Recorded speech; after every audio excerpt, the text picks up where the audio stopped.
Halo anak-anak katekesasi, juga pemuda, remaja, bapak-bapak dan ibu-ibu, saudara-saudara yang menggemari perenungan-perenungan tokoh kitab suci Alkitab. Kali ini tentang Eli. Dia berperan sebagai imam di Bait Suci Silo, tetapi juga sebagai hakim Israel nomor urut ke-14.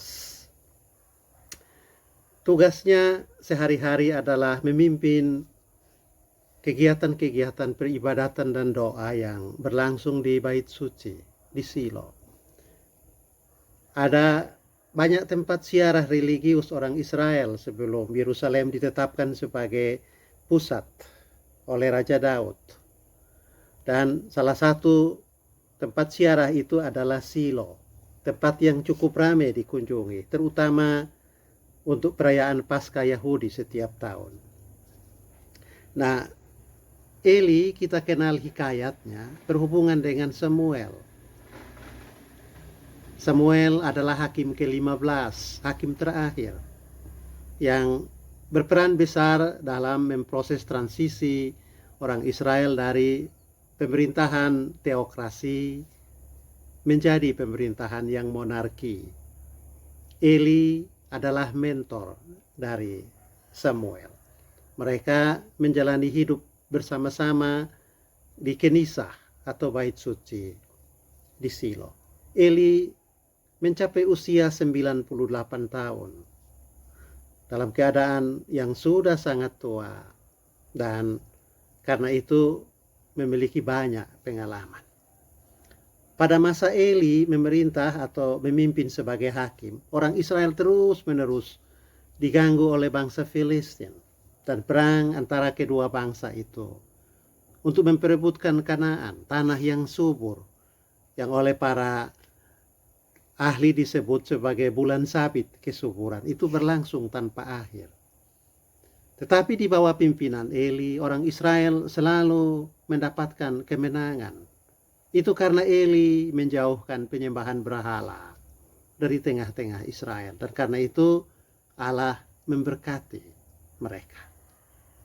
Tetapi keadaan itu hanya berlangsung ketika Eli masih muda. Makin lama dia menjadi hakim, Eli makin menjauhkan diri dari Tuhan. Ia lebih mengandalkan kekuatan dan kehebatan dirinya dan mengabaikan hukum serta firman dan perintah-perintah Tuhan. Nah, mungkin ini penting untuk diadakan pembatasan masa kekuasaan seorang pemimpin. Karena kekuasaan dan kepemimpinan yang berlangsung tanpa batas itu cenderung membuat orang lupa diri, ya, lalu kemudian lupa Tuhan dan mengabaikan norma-norma etika dan berbagai tata krama yang dianggap kudus dan patut dipertahankan. Eli mempunyai dua orang anak, Hofni dan Pinehas.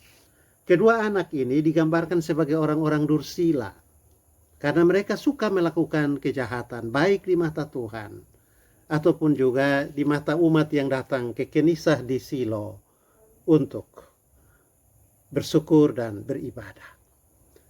Dikatakan bahwa kalau orang Israel datang ke Silo membawa persembahan, ketika daging kurban itu sedang ada dalam tungku, itu Pinehas dan Hofni datang membawa garpu dalam ukuran besar, lalu mereka menusuk daging yang tertusuk dalam garpu itu waktu diangkat itu menjadi bagian mereka. Padahal sesungguhnya menurut peraturan keimamatan itu menjadi bagian Tuhan.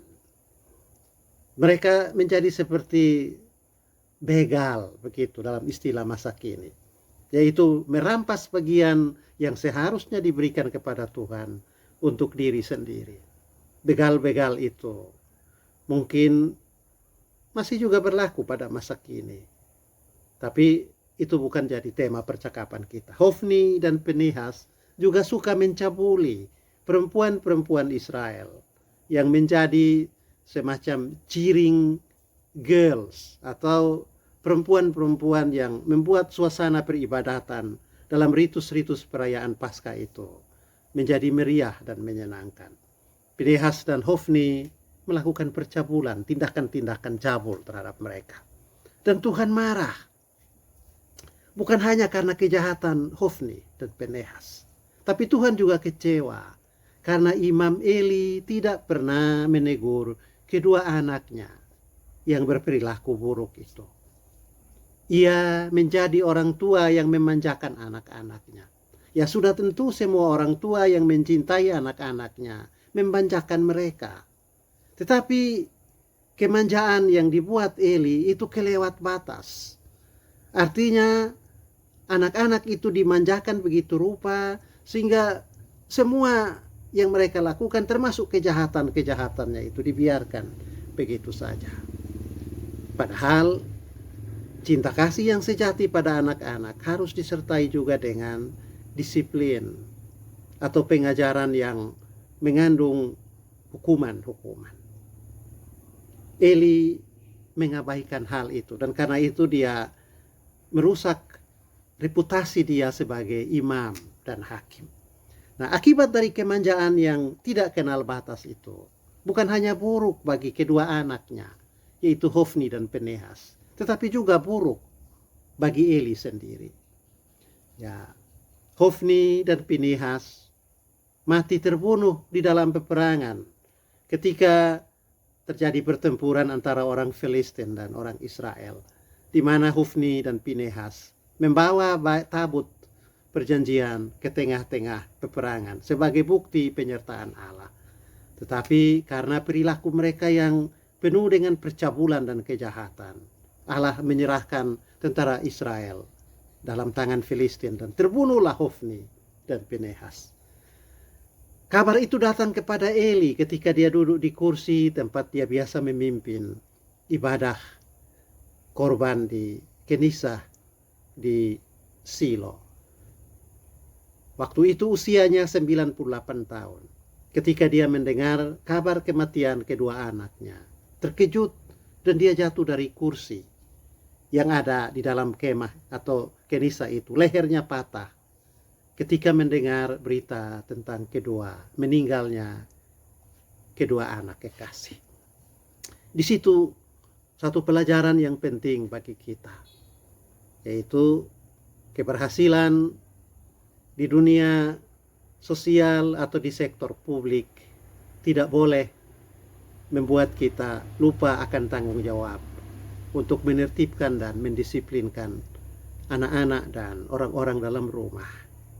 Sebab kalau itu terabaikan, justru keberhasilan di dunia publik itu ternoda karena kelalaian untuk menjaga kehidupan rumah tangga dan keluarga menjadi teladan yang mendatangkan berkat dan sukacita. Begitu cerita tentang Imam Eli.